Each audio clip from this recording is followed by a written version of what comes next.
ரலியல்லாஹு அன்ஹா அவர்களின் வீட்டு பாத்திரம் ஒன்றை பிலால் ரலியல்லாஹு அன்ஹு அவர்கள் உடைத்து விடுகிறார்கள்.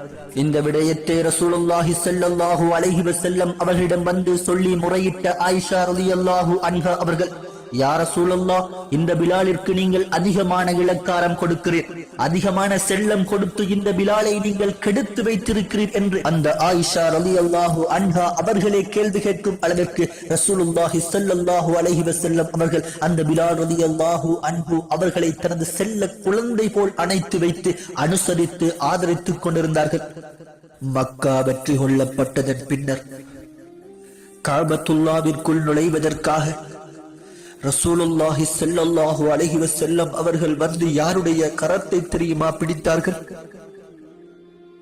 அந்த இடத்தில் தனது உயிருக்கு உயிரான தோழர் அபூபக்கர் சித்தீக் ரலியல்லாஹு அன்ஹு அவர்கள் நின்று கொண்டிருந்தார்கள். எனக்கு பின்னால் நபியாக வருவதற்கு தகுதியானவர் என்று புகழாரம் சூட்டப்பட்ட உமர் பின் கத்தாப் ரலியல்லாஹு அன்ஹு அவர்கள் நின்று கொண்டிருந்தார்கள். ரசூலுல்லாஹி ஸல்லல்லாஹு அலைஹி வஸல்லம் அவர்களின் சொந்த மருமகன்களான அலி, உஸ்மான் ரலியல்லாஹு அன்ஹு அவர்களும் நின்று கொண்டிருந்தார்கள். ரசூலுல்லாஹி ஸல்லல்லாஹு அலைஹி வஸல்லம் அவர்கள் வந்து பிடித்தது பிலால் ரலியல்லாஹு அன்ஹு அவர்களுடைய கருத்த நிற கரத்தை.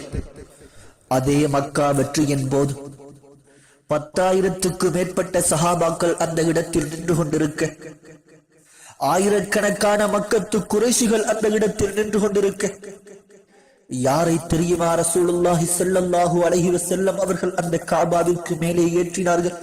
யாரை மனித இனமாகவே மதிக்காமல் கேவலப்படுத்தி, அடித்து துன்புறுத்தி, ஆடைகளை களைந்து மானபங்கப்படுத்தி மக்கத்து வீதிகளில் இழுத்துச் சென்றார்களோ அதே பிலாலை காபாவிற்கு மேலே ஏற்றி எங்கள் கண்மணி நாயகம் ஸல்லல்லாஹு அலைஹி வஸல்லம் அவர்கள் அன்றைய நாள் அழகு பார்த்தார்கள்.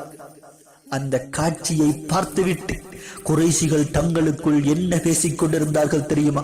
இந்த அகோர காட்சிகளை பார்க்க முடியாமல் தான் எங்களுடைய முன்னோர்கள் செத்து மடிந்து விட்டார்கள் என்று அவர்கள் தங்களுக்குள் வைத்தறிச்சல் பட்டுக் கொள்ளும் அளவிற்கு அந்த குறைஷிகளுக்கு முன்னால் கஅபத்துல்லாவிற்கு மேலே பிலால் ரலியல்லாஹு அன்ஹு அவர்களை ஏற்றி காட்டிவிட்டுதான் எங்கள் கண்மணி நாயகம் ஸல்லல்லாஹு அலைஹி வஸல்லம் அவர்கள் இந்த உலகை விட்டும் பிரிந்திருக்கிறார்கள்.